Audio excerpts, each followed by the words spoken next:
देखो बच्चों, हमारा क्वेश्चन था find the directional derivative of F in the direction of coordinate axis. Directional derivative निकालना है कोऑर्डिनेट एक्सिस का। कल हमने इससे पहले वाली वीडियो में सारे फॉर्मूले बता दिए थे, तो मैं लिखवा देते हैं डायरेक्शनल डेरिवेटिव के। ये हमारी एक्स एक्सिस है, ये वाई एक्सिस है, और ये है हमारी जेड एक्सिस। इधर को यूनिट वेक्टर होता है आई, इधर को होता है जे, और इधर को होता है के। जब भी किसी फंक्शन का डायरेक्शनल डेरिवेटिव निकल जाता है तो किसी दिशा में निकल जाता है। अब उसने कहा एक बार तो निकालो एक्स एक्सिस के लॉन्ग, और एक बार निकालो वाई के, और एक बार निकालो जेड के। सही है। लेकिन जब भी हम डायरेक्शनल डेरिवेटिव निकालते हैं जिसकी दिशा में निकालते हैं, तो तुम्हें लिखवाया था उसको उधर को यूनिट वेक्टर निकालना पड़ता है, उसका कैप लगाना पड़ता है। तो मैं वही करने जा रहा हूं। तो यहां पर डायरेक्शनल डेरिवेटिव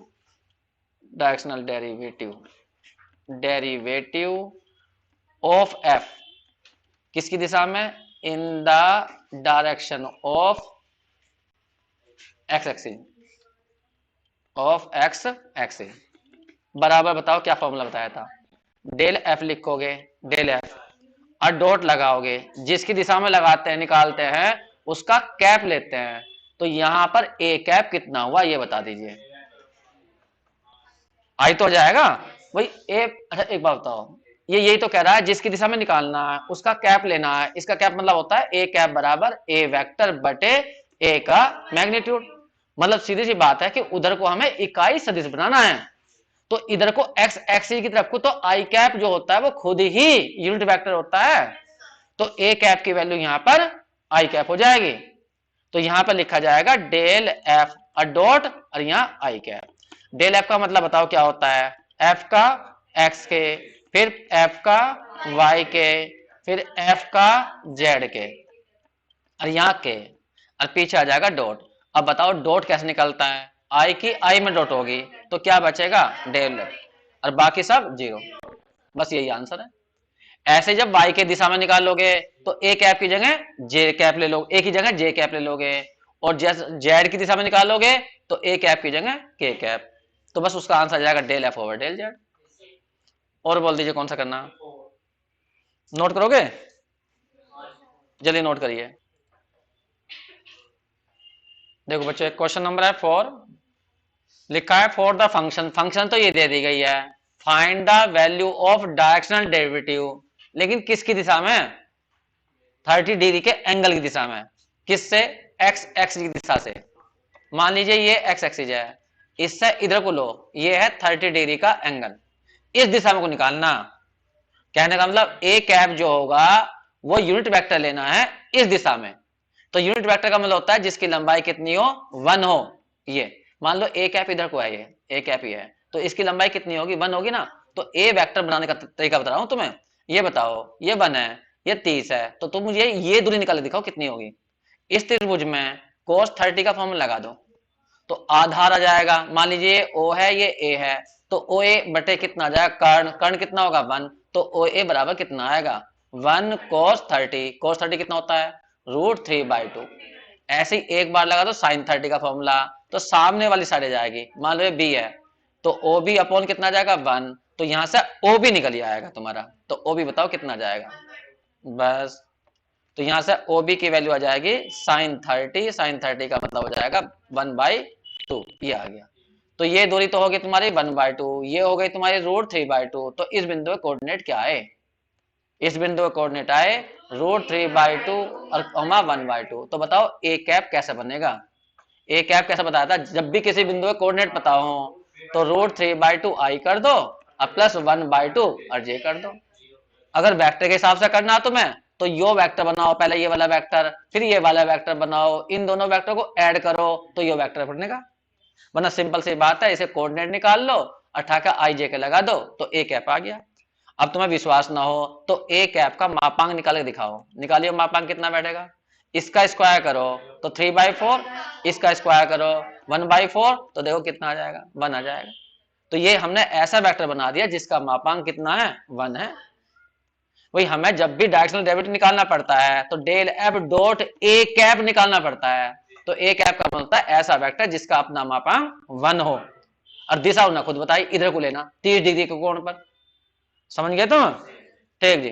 अब ए कैप तुम्हारे सामने आ गया, अब तुम बड़े आराम से डायरेक्शनल डेरिवेटिव बना सकते हो। मैं बना के दिखा देता हूं, एक मिनट रुक जाइए बस, इसे मैं पहले यहां से हटा दूं। तो डायरेक्शनल डेरिवेटिव सोल्यूशन कर रहे हैं हम। पहले तो हमने ए कैप बना दिया, ये रहा। अब डायरेक्शनल डेरिवेटिव निकाल रहे हैं, इक्वल टू फॉर्मूला बोलो, डेल एफ डॉट ए कैप। अब पहले एफ का तुम्हें क्या निकालना पड़ेगा, एफ का करना पड़ेगा एक्स के, फिर इंटू में आई करोगे, एफ का करोगे वाई के, इंटू में जे करोगे। तो या पहले से निकाल लेते हैं, इसे छोड़ो पहले। चलो बताओ कौन बचाता आएगा। ये रहा हमारा एफ, तो एफ का तुम मुझे पहले एक्स के करके दिखाओ कितना आएगा। डिवाइड रूल लगा लूं, नीचे वाले का होल स्क्वायर, नीचे वाला ऐसा का ऐसा ही, ऊपर वाले का बताओ क्या हो जाएगा, 0, क्योंकि इसका एक्स नहीं है ना इसमें। फिर ऊपर वाला ऐसा का ऐसा ही, नीचे वाले का एक्स के बताओ, 2x, इसका 0। तो कुल मिलाकर माइनस के 2xy अपॉन में क्या जाएगा, x square plus Y square का होल स्क्वायर। अब हम करेंगे दोबारा, नहीं दोबारा नहीं, अब करेंगे वाई के। अब वाई के करके दिखाओ तो मुझे। जब वाई के करोगे इसका, तो नीचे वाले का स्क्वायर, नीचे वाला ऐसा का ऐसा ही, ये रहा। ऊपर वाले का बताओ 1, फिर ऊपर वाला ऐसा कैसा ही, नीचे वाले का बताओ, हाँ 2y आ जाएगा। सोल्व करो कितना बैठ गया, हाँ बोलो। तो यहाँ पर बैठेगा एक्स स्क्वायर और माइनस हो जाएगा वाई स्क्वायर, अपॉन में आ जाएगा x square plus Y square का होल स्क्वायर। ये हमारा डेल एफ और डेल वाई आ गया। बताओ डेल एफ और डेल जेड कितना आएगा, 0, क्योंकि उसमें जेड है ही नहीं, तो ये आ जाएगा 0। अब निकालनी है तुम्हें डेल एफ, डेल एफ का मतलब ग्रेडेड निकालनी है, तो डेल एफ निकाल लो। डेल एफ की वैल्यू बैठ जाएगी del F over del X I, और del F over del Y J, और del F over del Z के। अब वैल्यू खोल दो, डेल एफ डेल एक्स की वैल्यू ये रही, कहाँ गई, ये रही, माइनस के 2xy अपॉन में x square plus Y square का होल स्क्वायर आई, फिर जे की वैल्यू ये रही, प्लस के एक्स स्क्वायर माइनस के y square upon x square plus Y square का होल स्क्वायर, ये आ गया जे कैप, और पीछे वाला हो जाएगा 0। अब ये बताओ तुम्हें निकालना क्या था, डायरेक्शनल डेरिवेटिव। बस, तो डायरेक्शनल डेरिवेटिव निकालने के लिए क्या करना पड़ेगा, डेल एफ डॉट ए कैप करना पड़ेगा, और ए कैप तुमने ऊपर बना लिया था। हाँ, तो इसकी वैल्यू खोल दो यहाँ पर, माइनस के 2xy अपॉन में x square plus Y square का whole square I, plus X square minus Y square upon x square plus Y square का होल स्क्वायर जे, और पीछे ए कैप की वैल्यू बताओ कितनी आई थी, √3/2 आई प्लस 1/2 जे। बस डॉट की आई जब डॉट होती है तो आई की आई में होती है, जे की जे में, और के है ही नहीं इसके अंदर। कर दें, इसकी गुना इसमें कर देना, तो 2 से तो 2 कट जाएगा, तो √3xy और अपॉन में आ जाएगा x square plus Y square का होल स्क्वायर। बस आई लिखा जाएगा, जे की जे में कर दो, तो 1/2 आ जाएगा, x square minus Y square, और अपॉन में आ जाएगा x square plus Y square का होल स्क्वायर। ये आ गया, तो ये निकल गया डायरेक्शनल डेरिवेटिव। किसी बिंदु पर क्या रखा था वो बिंदु भर देना, वरना इतना ही आंसर जाएगा इसका। 0 बिंदु देखा, चलो बिंदु बंद कर बढ़ देते हैं, कर लोगे वो, चलिए जी कर लीजिए, नोट कर लो ऐसा यहाँ से।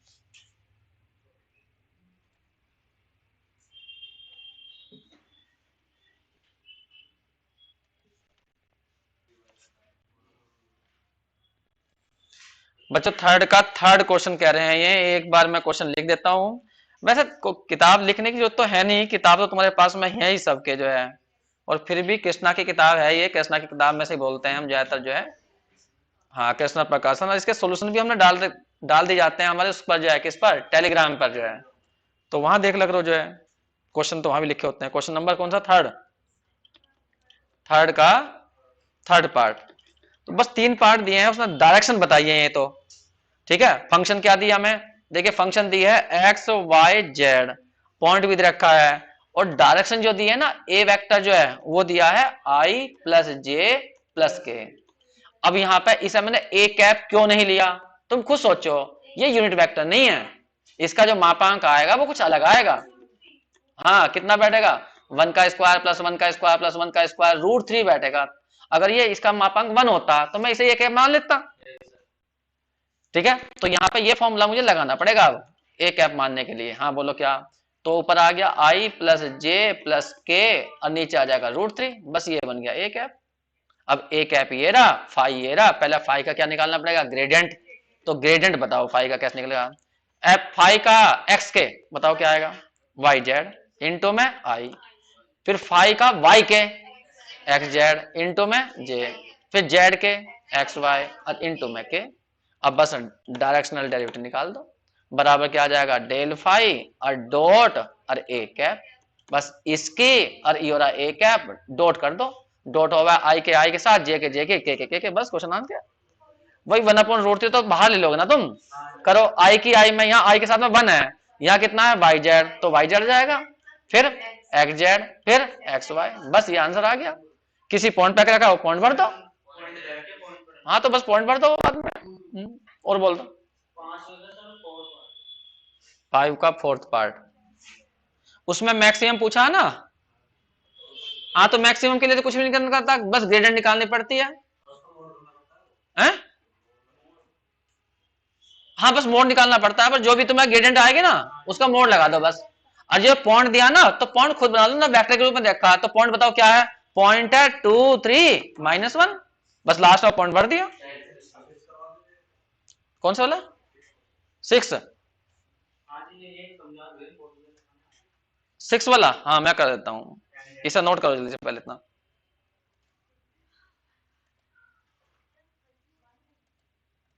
देखो बच्चों क्वेश्चन है हमारा, find the equation of tangent plane to the surface. Surface ये है और ये इस पॉइंट पे निकालना। सरफेस का मतलब होता है पृष्ठ। अब वो पृष्ठ किसी का भी हो सकता है, ठीक है। फिलहाल हमें ये सरफेस दिया है, कोई भी सरफेस होगा, कोई भी पृष्ठ होगा। अब उस पर एक बिंदु दिया है ये वाला 1 -1 और 2, और इस पर टेंजेंट प्लेन निकालना। देखिए टेंजेंट लाइन नहीं, स्पर्श रेखा नहीं, पूरा एक समतल। जरा किसी फुटबॉल के ऊपर हम कोई एक जैसा कि किताब रख दें, हाँ तो किताब जो है वहां पर टेंजेंट प्लेन कहलाएगा, प्लेन समतल, ठीक है। तो ये हमारा एक टेंजेंट प्लेन है।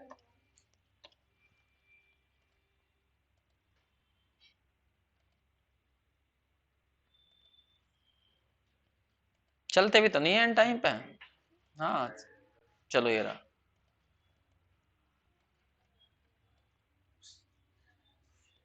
इसमें क्या दिक्कत आई? कलर चेंज हो गया क्या? हाँ चलो भी, ये हमारी फुटबॉल टाइप है ये। अब इसके ऊपर जो लेना है वो हमें प्लेन लेना है, प्लेन, रेखा नहीं। टेंजेंट लाइन नहीं कहा उसने, उसने कहा है प्लेन।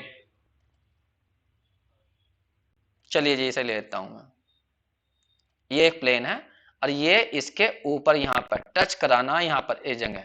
अब तुम क्या होगा? अंदर चला गया, अंदर नहीं जाना, इसको केवल टच कराना है, यहां पर जो है कलर डाल दूं प्लेन में। चलो जी कौन सा कलर डालूं? पीला ही कलर डाल दूं। ये ऐसे ही टच करना, आगे बात समझ में है। तो इसकी समीकरण निकालनी इस प्लेन की, तो इसकी प्लेन की समीकरण निकालने के लिए हमने फॉर्मूला बताया था। अब वो फॉर्मूला बोल दो, वो क्या बताया था? पहले जो सरफेस है उसे एफ मानो, ठीक है। तो मैं यहाँ पे एफ लिख देता हूँ इस साइड में, वो इस चित्र को ना मिटाऊं ना, सुंदर से लग रहा। हाँ ठीक है, छोड़ो, साइड कर दो, लो ये दिक्कत ही करेगा।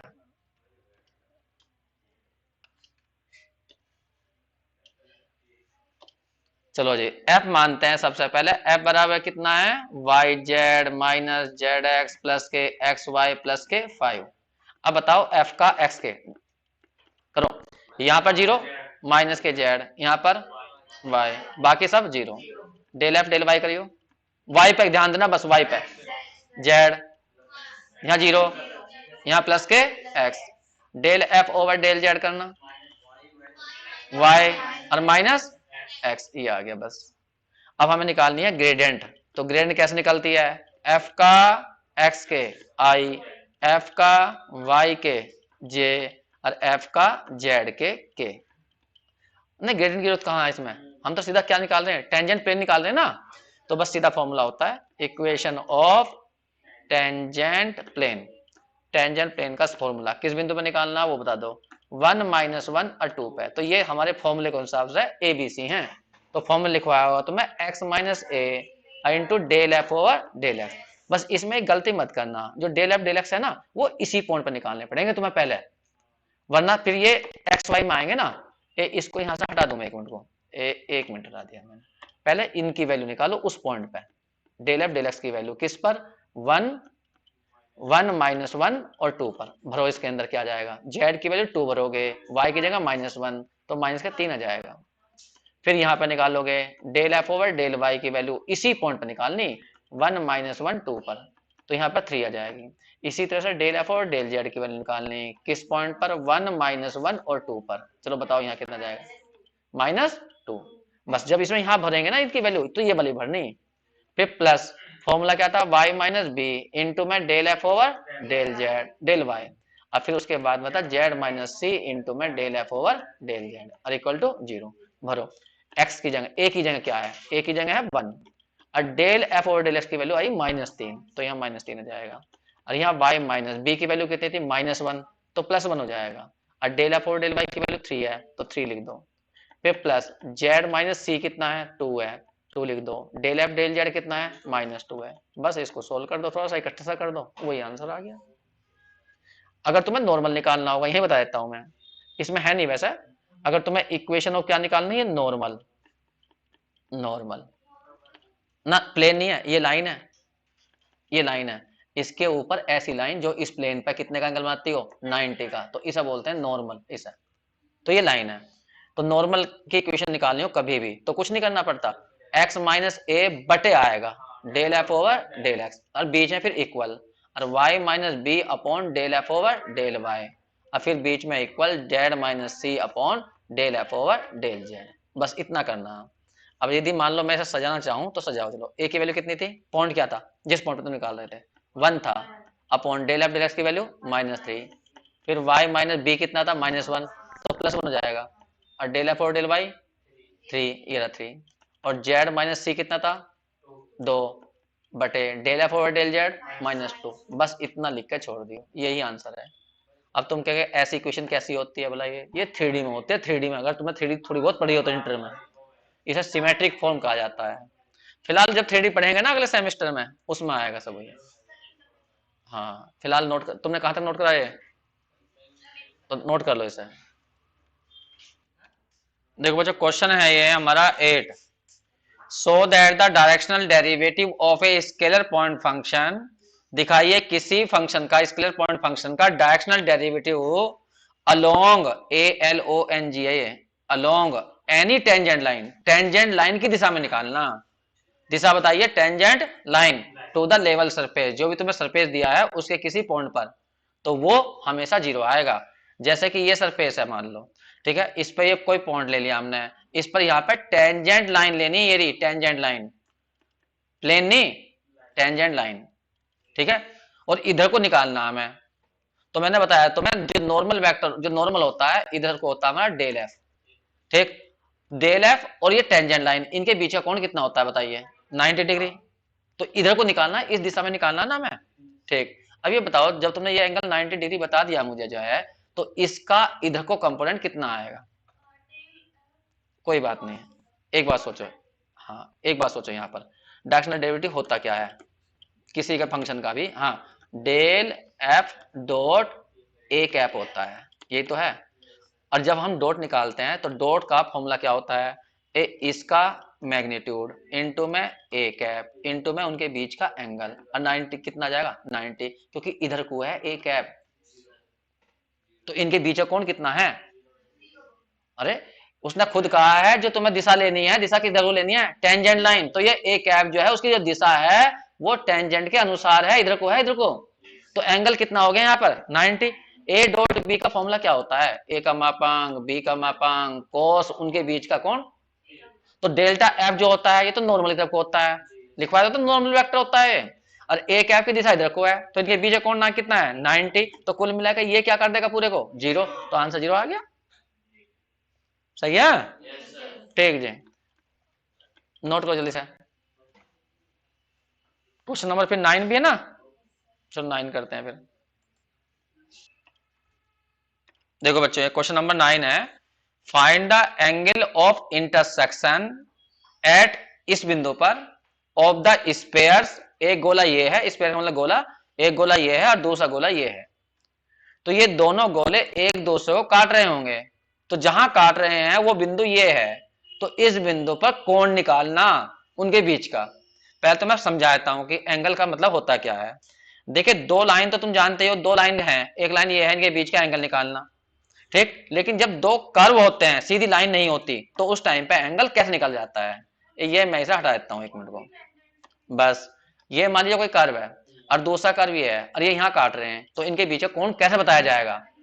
तो टेंजेंट, यहाँ पे टेंजेंट खींच देंगे इसकी, और यहाँ पे टेंजेंट मतलब स्पर्श रेखा खींच देंगे और स्पर्श रेखा के बीच का कोण निकाल देंगे, तो वो उनके कर्व के बीच का कोण कहलाता है। लेकिन नहीं, तुम इस काम को अलग भी कर सकते हो। कैसे? जैसा ये टेंजेंट खींची तो तुमने पहले इस पर नॉर्मल खींचो, इधर को एक नॉर्मल आएगा, और एक इस पर नॉर्मल खींचो, एक नॉर्मल इधर को आएगा, तो नॉर्मल के बीच कोण निकाल दो, तो वो कोण और टेंजेंट के बीच का कोण वो सेम होता है। सही है। तो बहुत से तो नॉर्मल के बीच का कोण निकाल लेते हैं और बहुत से निकाल लेते हैं टेंजेंट के बीच का कोण। तो हम यहाँ पर नॉर्मल के बीच का कोण निकालेंगे। कैसे निकालेंगे? पहले वाले सरफेस को मान लेंगे, पहले वाले गोले को मान लेंगे एफ, दूसरे को मान लेंगे F1। तो इसका पहला नॉर्मल वेक्टर निकाल लेंगे, अभिलंब की दिशा में वेक्टर, फिर इसका निकाल लेंगे नॉर्मल वेक्टर। दोनों के नॉर्मल वेक्टर चल गया पता, ठीक। और उनका बीच का कोण निकाल देंगे। देखो कैसे निकालते हैं, ध्यान दो एक मिनट को, मैं ये सब हटाता हूं पहले।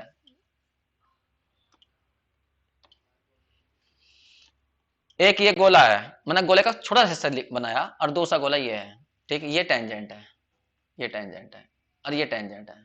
मान लो इन टेंजेंट के बीच का कोण थीटा है। ऊपर वाला जो होगा वो 180 माइनस थीटा हो जाएगा। कोई सा ले लो, थीटा ऊपर ले लो, नीचे नीचे का निकल जाएगा। अगर ऊपर का थीटा मानोगे तो नीचे का 180 माइनस थीटा जाएगा। यही तो है। अब तुमने इसके ऊपर 90 का एंगल बनाया, तो ये हो गया नॉर्मल किसका, इस वाले गोले का। सही है।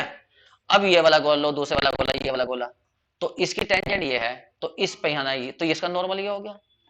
ठीक है, सोच के बोलना। ये वाला कोण कितना हुआ, ए जब ये टेंजेंट है, ये वाली टेंजेंट है, मैं कलर डाल देता हूं जिससे तुम्हें समझा सकूं। ए ये वाली टेंजेंट ये वाली है, ठीक है। और इस टेंजेंट पे नॉर्मल है ये वाला, ये लाल वाला। और दूसरी टेंजेंट जो है ये हमारी पीले वाली है, ये वाली टेंजेंट। और इस पे जो नॉर्मल है ये पीले वाला। अब समझ में आ जाएगा? ठीक है। अब हम एंगल की बात कर रहे थे, वो एंगल सुनो कौन सी बात कर रहे हैं हम। ये वाला ये दोनों टेंजेंट के बीच का कोण है, लाल वाली और पीले वाली, इनके बीच का कोण थीटा है। ठीक, तो हम ये कह रहे हैं कि जो नॉर्मल के बीच का कोण है वो भी थीटा ही बैठेगा। अब कैसे बैठेगा सोचो, ये लाल वाली और ये पीले वाली, इनके बीच का कोण थीटा है। तो जो यो जो पीले वाला, ये पीले वाला और ये टेंजेंट जो, इनके बीच का पूरा कोण कितना है 90। तो ये ऊपर का कोण कितना है, ये वाला 90 माइनस थीटा नहीं आया। अब इस लाल वाली टेंजेंट को देखो और लाल वाले नॉर्मल को देखो, तो ये पूरा कोण कितने का होता है, ये वाला कोण 90 का, और ये वाला कोण कितना है 90 माइनस थीटा। तो ऊपर कितना बचा, थीटा तो बचा। तो जितना कोण टेंजेंट के बीच होता है उतना ही कोण नॉर्मल के बीच का होता है। इसलिए दो कर्व के बीच का कोण बताने के लिए बहुत से नॉर्मल का इस्तेमाल करते हैं और बहुत से करते हैं टेंजेंट का। ठीक है, तो पहले हम इन पे क्या निकालना है, नॉर्मल वेक्टर निकालना है। इसका भी नॉर्मल वेक्टर, इसका भी नॉर्मल वेक्टर। और नॉर्मल वेक्टर क्या होता है, ग्रेडियंट। तो पहले हम इसको f मान लेते हैं, पहले वाले को। लेट f कह दो या f1 कह दो, वो मर्जी है तुम्हारी। X square plus Y square plus z square minus k 29, ये f1 मान लिया। सबसे पहले इसका ग्रेडियंट निकाल लो। बताओ क्या आएगा ग्रेडियंट, बोलो। f का x के तो क्या आएगा 2x इंटू में i, f का y के 2y, फिर f का z के 2z और इंटू में के। तो ये नॉर्मल वेक्टर है पहले वाले गोले का। अब दूसरे गोले का निकाल लो। इसी तरह से हमने F2 मान लिया। F2 बराबर कितना है, x square plus Y square plus z square plus k 4x minus के 6y माइनस के 8z माइनस के 47। अब इसका ग्रेडियंट निकाल लो। ये तो बताइए इसका कितना आ जाएगा, x के सापेक्ष करना 2x और यहाँ प्लस 4, तो ये तो हो गया i के साथ। फिर करो y के 2y और माइनस के 6 और यहाँ आ जाएगा j, फिर आ जाएगा 2z और माइनस के 8 और यहाँ आ जाएगा k, ये आ गया। तो ये एक तरह से ये कह सकते हो, ये वाला तो है डेल्टा F1, पहले वाला मान लो यो डेल्टा F1 है, और दूसरे वाला क्या है डेल्टा F2 है। ये दोनों नॉर्मल वेक्टर हो गए। अब नॉर्मल वेक्टर के बीच का कोण बताओ, दो वेक्टरों के बीच का कोण निकलता है तो कैसे निकालते हैं, किसका फॉर्मूला इस्तेमाल करें। हाँ, डॉट प्रोडक्ट इस्तेमाल कर लो। मान लो एक वेक्टर ए है और दूसरा वेक्टर बी है, इनके बीच कोण निकालना, तो क्या करना है, कोस थीटा का फॉर्मूला लगा मैं, ए डॉट बी बटे ए का मापांक इंटू बी का मापांक। अरे इसको उठा के इधर ले आओ ना, तो वही तो ए डॉट बी का तो फॉर्मूला है। तो इससे तुम कौन निकाल सकते हो, तो कोस थीटा बराबर आ जाएगा del F1 dot del F2 बटे डेल F1 का मापांक इंटू डेल F2 का मापांक। ये कर दियो बस, तो एंगल निकल आएगा। तो बस मैं कर रहा हूं, डायरेक्ट करूंगा, देखो बताना मुझे सोच सोच के जल्दी जल्दी। डेल F1 और डेल F2 ये रहा डेल F1, ये रहा डेल F2, इनकी डॉट करनी तो आई के आई में हो, तो 2x की इसमें होगी। बताओ कितना जाएगा, 4x स्क्वायर प्लस के 8x, ये तो होगा। अब j की j में हो तो 2y की इसमें कर दो, तो कितना हो जाएगा 4y स्क्वायर माइनस के 12y। अब k की k में कर दो, बोलो कितना हो जाएगा 4z स्क्वायर माइनस से कितना हो जाएगा 16z, ये तो आएगा। और अपॉन में पहले डेल F1 का मोड निकालो, इसका मापांक कितना आ जाएगा 4x स्क्वायर, बोल दो 4y square plus 4z square, ये आ गया। फिर दूसरे वाले का बताओ, डेल F2 इसका मोड निकाल लो, 2x प्लस 4 का whole square plus 2y minus 6 का whole square plus 2z minus 8 का होल स्क्वायर। अब वो किस बिंदु पर कह रहा था वो बिंदु भर दो, तो कौन सही रूप में आ जाएगा तुम्हारा। बताओ किस बिंदु पर कह रहा है वो, एक मिनट किस पे, 4 माइनस 3 2 पर। अब तुम्हें एक कोण निकल के सामने आ जाएगा तुम्हारा, जरा 4 भरोगे यहाँ तो 4 चौक 16 चौका 64, तो 64 तो यहाँ आ गया, यहाँ भरोगे 4 8 चौक 32, यहाँ आ गए। फिर y की जगह भरोगे -3, तो 9 4 जा, और माइनस के यहाँ भरोगे तो प्लस के 36 है। z की जगह क्या भरोगे 2, तो कितना हो जाएगा 16। फिर यहाँ भरोगे z की जगह तो 32, अंडर रूट में आ जाओगे यहाँ पर, यहाँ भरो x की जगह 4 64, फिर यहाँ y की जगह 3 भरोगे 9 चौक 36, फिर यहाँ भरोगे 2 16 है, ये हो गया 16, अंडर रूट यहाँ भरो x की जगह 4 8 यहाँ हो गया, 8 यहाँ हो गया 16 250 है, गलत हो गया भाई, 4 तो नहीं 8 हो गया, और 8 और 4 12 आएंगे, ओहो गलती हो गई 144 है।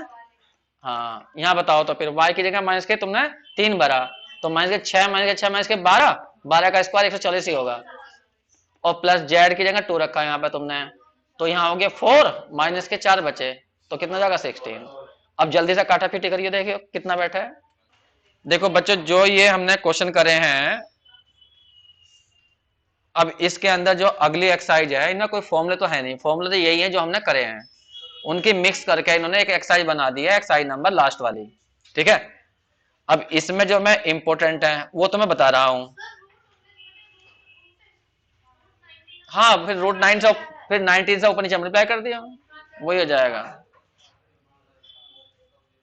तो इसमें मैं कुछ ज्यादा इंपॉर्टेंट जो है वो तो मैं बता रहा हूं, वो जो तुम पूछोगे बता दूंगा, फिलहाल तो इधर ध्यान देना बस। देखिए इसमें कुछ फॉर्मूले हैं, उन्हें यहाँ पर आइडेंटिटी कहा गया है, वैसे तो आइडेंटिटी फॉर्मूले को बोलते ही हैं, तो आइडेंटिटीज कुछ कहा गया है। ये 11 आइडेंटिटीज हैं, 11 फॉर्मूले हैं ये, तो पहले तो इन्हें प्रूफ करना होता है, फिर इनसे क्वेश्चन करने होते हैं। पेज नंबर जाइए बुक के अंदर जो है 40 पर, पेज नंबर 40 है V40, ठीक है। उसमें नीचे लिखा हुआ है आर्टिकल 11 में वेक्टर आइडेंटिटीज लिखी हुई हैं, तो ये 11 आइडेंटिटीज हैं, आइडेंटिटीज का मतलब फॉर्मूले से होता है, ठीक। तो ये 11 फॉर्मूले हैं, तो इन्हें मैं सबको प्रूफ करा दूंगा। फिलहाल जो है मैं जो ज्यादा इंपॉर्टेंट है वो तुम्हें बताने जा रहा हूं। वैसे तो जो अगली एक्सरसाइज है हमारी 4th एक्सरसाइज, वो फॉर्मूले जो ये यहाँ पे तुम करोगे ना प्रूफ, इनके द्वारा ही होते हैं ये क्वेश्चन, लेकिन इतने सारे फॉर्मूले याद करना बड़ा मुश्किल काम हो जाता है। एक बार पढ़ के देखियो जरा पहले वाली आइडेंटिटी को, पहले वाले फॉर्मूले को, prove that divergence a plus b equal to होता है divergence a plus divergence b। तो इसमें तो कोई दिक्कत नहीं हुई याद करने में, ठीक। जरा 4th को पढ़ना, उसके सामने 4th लिखी हुई है, curl phi a equal to gradient phi cross a plus phi curl a, समझ गए। इसमें थोड़ी दिक्कत आने लगेगी। उसके बाद 6 में जाओ आगे, कर्ल a क्रॉस b, देखो b डॉट a और यहाँ b डॉट डेल और बाहर a, फिर माइनस b और डी आई वी ए और माइनस a डॉट डेल और b, ऐसा नहीं है। तो इन्हें याद रखना बड़ा मुश्किल काम हो जाएगा तुम्हारे लिए। तो मैं इनसे क्वेश्चन करता नहीं हूं कभी भी, क्योंकि मुझे खुद नहीं याद रहती। तो मैं शॉर्टकट लगाता हूं, इनके तुक्के लगाता हूं। तो तुक्कों से जितने क्वेश्चन मैं कर सकता हूं कर दूंगा, जितने नहीं हो पाएंगे फिर वो इन आइडेंटिटी से ही करने पड़ेंगे, अगर तुम्हें करने हैं तो। हाँ, करके दिखा दूंगा कि हाँ इनसे ऐसे करते हैं। फिलहाल मैं क्वेश्चन बिना आइडेंटिटी कर रहा हूँ, किताब लेना आइडेंटिटी से करे हैं, लेकिन मैं बिना आइडेंटिटी करके दिखाऊंगा तुम्हें। वहां लिखा कुछ नहीं आएगा कि तुम्हें आइडेंटिटी से करने हैं, बस पहले मैं एक आइडेंटिटी, हाँ बहुत इंपॉर्टेंट आइडेंटिटी तो नहीं कहूंगा, क्वेश्चन ही है ये, कई बार आ चुका है। एग्जाम्पल है 28, वेरी वेरी इंपॉर्टेंट है। Example 28, del square 1/r equal to 0। ये क्वेश्चन ऐसे भी जाता है या ऐसे भी आता है, डाइवर्जेंस फिर ग्रेड और यहां पर 1/r और इक्वल टू क्या 0। ये 2013 में आया है, 16 में आया है, 19 में आया है। बड़ा अच्छा क्वेश्चन मान जाता है। देखिए ऐसे भी आ सकता है, ये ऐसे भी आ सकता है। इसका मतलब क्या है वो तुम्हें समझा देता हूं। जैसे उसने डेल स्क्वायर लिखा हुआ था इस क्वेश्चन में, तो डेल स्क्वायर निकालो, और जबकि यहां लिखा हुआ है डाइवर्जेंस और ग्रेडियंट। इसका मतलब ये है कि अगर तुम्हें किसी वेक्टर का तुम डेल स्क्वायर निकालो, या उस वेक्टर का पहले ग्रेडियंट निकालो और फिर उसके बाद डाइवर्जेंस निकालो, तो सेम आएगा। तो ये इसमें आइडेंटिटी है किताब में जो है, तो उसने आइडेंटिटी से करा ये, लेकिन मैं आइडेंटिटी से नहीं कर रहा। अगर मेरा क्वेश्चन ये आया तो बताओ डेल स्क्वायर का मतलब क्या होता है, बताया तुमने, तुम्हें इसे लाप्लाशियन ऑपरेटर बोलते हैं। इसका करना होगा 2 बार x के, 2 बार y के, 2 बार z। और यदि ये क्वेश्चन आया तो पहले इसका ग्रेडियंट निकालना होगा, जो आ जाएगा उसका फिर डाइवर्जेंस निकाल देंगे। ठीक है, तो मैं अब फिलहाल इसको सिंपल तरीके से कर रहा हूं, कोई आइडेंटिटी इस्तेमाल नहीं कर रहा। मान लीजिए ये क्वेश्चन आ गया मेरे सामने, तो मुझे डेल स्क्वायर निकालना, तो बस डेल स्क्वायर का मतलब मुझे पता होना चाहिए, सॉल्यूशन। इसका मतलब होता है 2 बार करना पड़ेगा मुझे किसका, 1/r का, फिर 2 बार करना पड़ेगा मुझे y के रेस्पेक्ट में 1/r का, और 2 बार करना होगा z के 1/r का। तुम सोच रहे होगे r यहाँ कांस्टेंट है, नहीं, r का मतलब है यहाँ पर x square plus Y square plus z square, ये मापांक है। और तुम्हें यही बताया था मैंने, इसका यदि x के करोगे तो x/r आएगा। ठीक है, तो मैं इनमें से तीनों में से एक करूंगा, जैसा ये होगा वैसे बाकी हो जाएंगे। तुम भी मत करना, तुम भी एक ही करना। चलो पहले एक बार करके दिखाओ क्या होगा। 1/r है, r को ऊपर जाओ, r की पावर -1 का, r की पावर -1 का करना है x के सापेक्ष, तो क्या करोगे नो बताओ, -1 r की power -2 del r over del x, या ये कह दो -r की पावर -2, इसका हो जाएगा x/r। r को नीचे ले आओ या इस वाले भी को ऊपर ले जाओ, तो -r की पावर -3 x हो जाएगा। नहीं समझे, एक बार करा अभी हमने, तो एक बार मैं लिख रहा हूं, -r की पावर -2 आएगा और del r over del x आएगा। फिर उसके बाद में डेल डेल x -r की पावर -2 और इसकी वैल्यू आ जाएगी x/r। इसको भी हम ऊपर ले गए, अगर नीचे रखोगे तो डिवाइड रूल लगाओगे, ऊपर ले जाओगे तो गुणा का रूल लगाओगे, वो तुम्हारी मर्जी है, क्योंकि यहाँ वेक्टर की तो बात चल नहीं रही है। सही है, साधारण डिफरेंशिएशन कर सकते हो। चलो करो, माइनस को बाहर रखो, फर्स्ट सेकंड का रूल लगाओ। पहला ऐसा का ऐसा ही, सेकंड का बताओ एक्स का क्या होगा, एक्स के सापेक्ष 1 होगा, यही तो होगा। अब करना है तुम्हें प्लस एक्स नुकानो ही, आर की पावर -3 करो, -3 आर की पावर -4 और del r over del x, ये आ गया। आगे बात समझ में, ठीक जी। अब यहां बताओ सोचकर, इसमें और क्या कर सकते हो तुम। हाँ अब तो नीचे ले आओगे ना, अब तो अवकलन करना नहीं है, आर की पावर 3, इसे भी नीचे ले आओ, -3x/r की पावर 4, इसकी जगह क्या बच सकते हो, x/r, ये बच सकते हो। चाहो तो माइनस को अंदर ले जाओ, मर्जी है तुम्हारी, r की पावर 3 या प्लस हो जाएगा, बताओ कितना बन गया, 3x की पावर 2 और बटे में कितना हो गया, r की पावर 5, ये तो आ गया। अब सोचो जैसे तुमने x से करा वैसे ही y के होगा, तो y के क्या आया होगा बताओ सोचकर, -1/r³, यहाँ 3y² की पावर 5, अगले में क्या होगा 1/r³, फिर 3z² की पावर 5, ये आया होगा। अब बस इन्हें ऐड कर दो, जोड़ दो, जो तुम्हें लग रहा है एक से हैं उन्हें एक जगह ले आओ, बाकी सबको अलग अलग ले आओ। जैसे ये वाला पहला पहला पहला एक से है, तो -3/r की पावर 3, और जो बाद वाले हैं सब में बताओ कॉमन क्या आएगा, r की पावर 5 और 3 भी आ जाएगा, क्या बचेगा x square plus Y square plus z square, और तुम जानते हो x square plus Y square plus z square का मतलब होता है आर स्क्वायर। तो यहां जब आर स्क्वायर लिखोगे तो 3 पावर कट जाएगी, 2 पावर कट जाएगी, तो आर की पावर 3 बचेगी। तो ये और ये सेम आ गया, क्या आ गया आंसर? 0। क्वेश्चन कंप्लीट हो गया। तो बिना तुम किसी भी आइडेंटिटी के कर सकते हो इन क्वेश्चनों को। करके देखिए, मैं तुम्हें मार्क करवा देता हूं कि ये जरूर करने हैं, और कहीं करना ना करना।